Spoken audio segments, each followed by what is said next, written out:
வணக்கம். சாண்டில்யன் அவர்களின் அவனி சுந்தரி அத்தியாயம் 4. சடங்கும் சதியும். அவனி சுந்தரி இத்தனைக்கும் தனது முகத்தில் எந்தவித உணர்ச்சியையும் காட்டவில்லை. நலங்கிள்ளி வெளியே சென்ற அடுத்த வினாடி வெளியே தடதடவென்று கேட்ட புறவி குழம்பு ஒலிகளில் இருந்து புது மன்னன் வெறியுடன் புகாரின் அரண்மனைக்கு செல்கிறான் என்பதை சந்தேகமற புரிந்து கொண்டாள். அதன் விளைவாக புலவரை நோக்கி, மன்னரை அரண்மனைக்கு கொண்டு செல்லட்டுமா என்று வினவினாள். வேண்டாம் என்றார் புலவர் திட்டமாக. ஏன்? வெளியே உனக்கு ஆபத்து காத்திருக்கிறது. அவனி சுந்தரி புரிந்து கொண்டாலும் புரிந்து கொள்ளாதது போலவே கேட்டாள். என்ன ஆபத்து புலவரே என்று. நீ இங்கு மன்னன் உடலை கொணர்ந்தது தெரிந்தால் மக்கள் உன்னை கொலைகாரி என்று தீர்மானிப்பார்கள். இந்த புகாரின் சிறப்பான பல இடங்களை கடல்கோள் அழித்து விட்டது. ஆனால் முக்கியமான ஓரிடத்தை அது தொடவும் இல்லை. எது? நாளங்காடி பூதம் இருக்கும் இடம். அது இன்னும் இருக்கிறதா? அது மட்டுமல்ல, அதன் எதிரே அந்த பழைய பலிபீடமும் இருக்கிறது. மக்கள் பூதத்திற்கு என்னை பலியிட்டு விடுவார்கள் என்று கூறுகிறீர்களா புலவரே? அதை கேட்ட அவனி சுந்தரியின் உதடுகளில் இளநகை படர்ந்தது. முகத்தில் ஓர் அலட்சியமும் தெரிந்தது. புலவர் அந்த புன்முறுவலையும் கவனித்தார், அலட்சிய பாவத்தையும் கவனித்தார். அவர் முகத்தில் முன்னிருந்த கவலையை விட பன்மடங்கு அதிக கவலை துளிர்த்தது. இதில் நகைப்பதற்கு ஏதுமில்லை மகளே, திகைப்பதற்குத்தான் இடம் இருக்கிறது. புகாரின் மக்களை நீ அறிய மாட்டாய் என்று ஏதோ சொல்ல போன புலவரை இடைமறித்து, ஏன் அறிய மாட்டேன்? கொலைக்காரர்கள் என்றாள் அவனி சுந்தரி. புலவர் முகத்தில் வேதனை படர்ந்தது. இல்லை அவனி சுந்தரி, இல்லை. புகாரின் மக்களைப் போல பண்புள்ள மக்களை உலகத்தில் நீ பார்க்கவே முடியாது. ஆனால் அவர்கள் கிள்ளி வளவனை உயிரை போல் நேசிக்கிறார்கள்.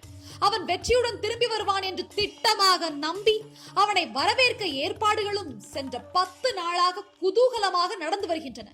அவன் இப்படி திரும்பி வந்திருக்கிறான் என்பதை உணர்ந்தால், அவனை நீ தன்னந்தனியாக அவன் படைக்காவலர் உதவியின்றி கொண்டு வந்திருக்கிறாய் என்பதை அறிந்தால் உனக்கு ஏற்படக்கூடிய அனர்த்தத்தை எண்ணவும் எனக்கு அச்சமாக இருக்கிறது. ஆகவே நீ இந்த மாளிகையை விட்டு அகலாதே. அதோ அந்த பூதலனும் வெளியில் தலையை காட்ட வேண்டாம் என்று கூறினார் கோவூர் கிழார், வேதனை தம் குரலில் நன்றாக ஒலிக்க.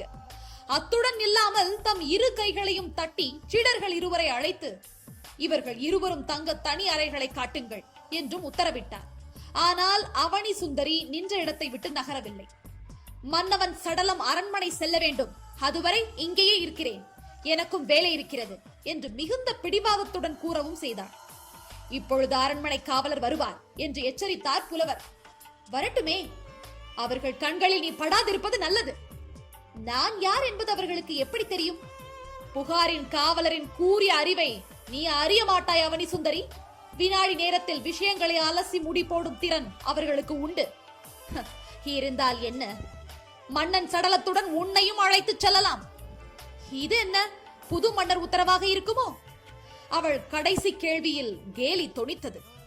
இதை கவனித்த கிழார் சொன்னார், இன்னும் நலங்கிள்ளிக்கு முடி சூட்டப்படவில்லை என்று. புலவரே, நீர் சொல்வது விந்தையாக இருக்கிறது. முடி சூடினால் தான் மன்னனாகலாமா?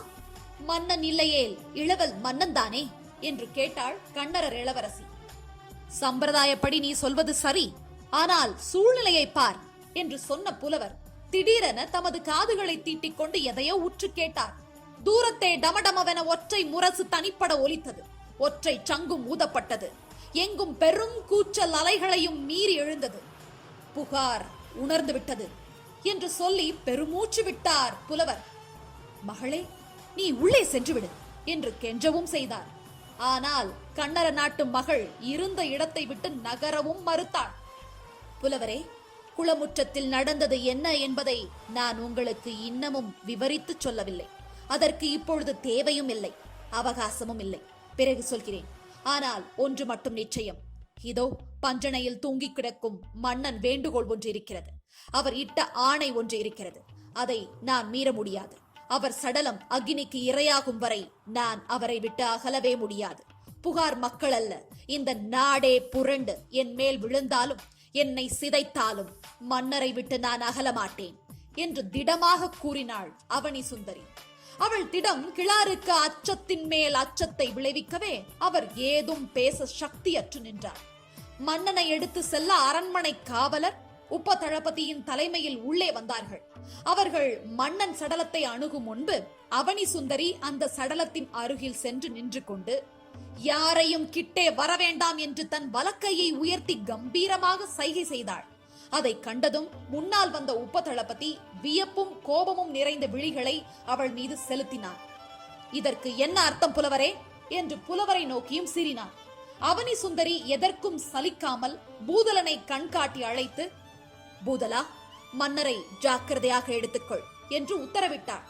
பூதலன் அந்த மண்டபம் கிடுகிடுக்க நடந்து வந்து மீண்டும் குழந்தை போல் அரசனை தூக்கிக் கொண்டான். முன்னால் வழிகாட்டி நடவுங்கள் என்று உபதளபதியை பார்த்து உத்தரவிட்ட அவனி சுந்தரி மன்னன் சடலத்தை தாங்கிய பூதலனை பின்தொடர்ந்தாள். உபதளபதி ஒரு கணம் திகைத்தான்.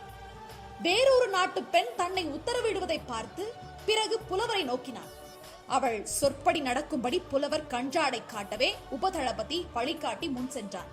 வெளியே நின்றிருந்த தேரில் பூதலன் மன்னன் சடலத்தை கிடத்த அவனி சுந்தரி அதன் முன்புறம் ஏறி புரவியின் கடிவாள கயிறுகளை பிடித்துக் கொண்டான். பிறகு உபதளபதியை நோக்கி, முன்னும் பின்னும் ஆட்கள் வரட்டும், மரண சங்குகள் ஒலிக்கட்டும், ஒற்றை தாரை ஊதட்டும் என்று சொன்னாள். உபதளபதிக்கு தான் எந்த உலகத்தில் இருக்கிறோம் என்பது புரியாததால் அவள் சொன்னபடியெல்லாம் செய்தான். மன்னன் சடல ஊர்வலம் மெல்ல புறப்பட்டது. ராச வீதிகள் எங்கும் பந்தங்கள் பெரிதாக எரிந்து கொண்டிருந்தன. மக்கள் மிக ஒழுங்காக இருபுறமும் சூழ்ந்து நின்றார்கள். இடையே வந்த புரவி வீரர் அணிவகுத்து ரதத்தை இருபுறத்திலும் காத்து சென்றார்கள். சில தாய்மார்கள் மன்னனை பார்த்து கதறினார்கள். விஷயத்தை புரிந்து கொண்டது போல அரண்மனை வாயிலில் இருந்து பட்டத்து யானையும் பெரிதாக பிளறியது. புலவர் மாளிகையிலிருந்து அரண்மனை வெகு தூரம் இல்லாவிட்டாலும் இந்த பவனி மிக நிதானமாகவே சென்று சுக்ரோதயத்திற்கு சற்று முன்பாக அரண்மனையை அடைந்தது. அரண்மனையை அடைந்த பின்பும் அரச குமாரியின் உத்தரவின் மேல் பூதலனே மன்னன் சடலத்தை தூக்கி கொண்டு உள்ளே சென்று அங்கிருந்த சோழர் பெருமண்டபத்தின் நடுவில் இருந்த பெரும் மஞ்சத்தில் அதை வளர்த்திவிட்டு சற்று விலகி தலை வணங்கினான். அவனி சுந்தரியும் தனது தலையை தாழ்த்தினாள். சுக்ரோதயத்தில் இருந்த மக்கள் மன்னனை வந்து பார்த்து சென்ற வண்ணம் இருந்தார்கள். உள்ளத்தை எழுந்த உக்கிர உணர்ச்சிகளை அடக்கிக் கொண்டு அன்றும் மறுநாளும் ஈமச் சடங்குகளை நடத்தினான் நலங்கிள்ளி தனது தம்பி மாவளத்தானுடன். அந்த 2 நாளும் மாவளத்தான் ஏதும் பேசாமல் வாழாவிருந்தான். சடங்குகள் முடிந்த பின்பு 3ஆம் நாள் அரண்மனை அந்தரங்க அறையில் இருந்த அண்ணன் நலங்கிள்ளியை அணுகினான். ஏதோ ஆழ்ந்த யோசனையுடன் கடலை நோக்கி கண்களை ஓட்டிக் கொண்டிருந்த நலங்கிள்ளி, என்ன தம்பி என்று வினவினான். எனக்கு ஒரு வரம் வேண்டும் என்றான் மாவளத்தான். என்ன தம்பி கேள். துரோகி வந்திருக்கிறான் அண்ணா. ஆம். தன்னந்தனியாக? ஆமாம். அவனை ஒழித்து விட்டால் என்ன? மாவளத்தானின் இந்த உரையை கேட்ட நலங்கிள்ளியின் உதடுகளில் ஒரு துன்ப புன்முறுவல் படர்ந்தது. இது பூம்புகார் தம்பி என்று கூறினான் துன்பத்துடன். ஆம் அண்ணா. மாவளத்தான் பதிலில் துடிப்பிருந்தது. இங்கு அறம் இன்னும் சாகவில்லை, செத்துவிட்டதண்ணா. என்ன? விளக்கினான் மாவளத்தான். தம்பி சொல்லை கேட்ட நலங்கிள்ளி, இது உண்மையா என்று பெரும் பிரமிப்பு கலந்த குரலில் கேட்டதன்றி இணையில்லா சினம் கலந்த விழிகளை தம்பி மீது நாட்டினான். முற்றும் உண்மை. சதி அரண்மனையிலேயே நடக்கிறது என்றான் மாவளத்தான் சூடாக. காத்திருங்கள் வரும் அத்தியாயங்களுக்காக. விடை பெறுவது உங்கள் வருணா மற்றும் அருண். நன்றி. வணக்கம், நான் அருண் பேசுகிறேன். நான் எழுதின தமிழுக்கு ஏன் பெண் வடிவம் அப்படிங்கிற முதல் புத்தகம் அமேசான் கிண்டலில் வந்து அவைலபிளாக இருக்குது. அதை வாங்கி படிச்சுட்டு உங்களுடைய வேல்யூபிள் ஃபீட்பேக்ஸை வந்து ஷேர் பண்ணுங்கள். அந்த புக்குக்கான லிங்க்கும் வந்து இந்த வீடியோக்கான டிஸ்கிரிப்ஷனில் இருக்குது. நன்றி.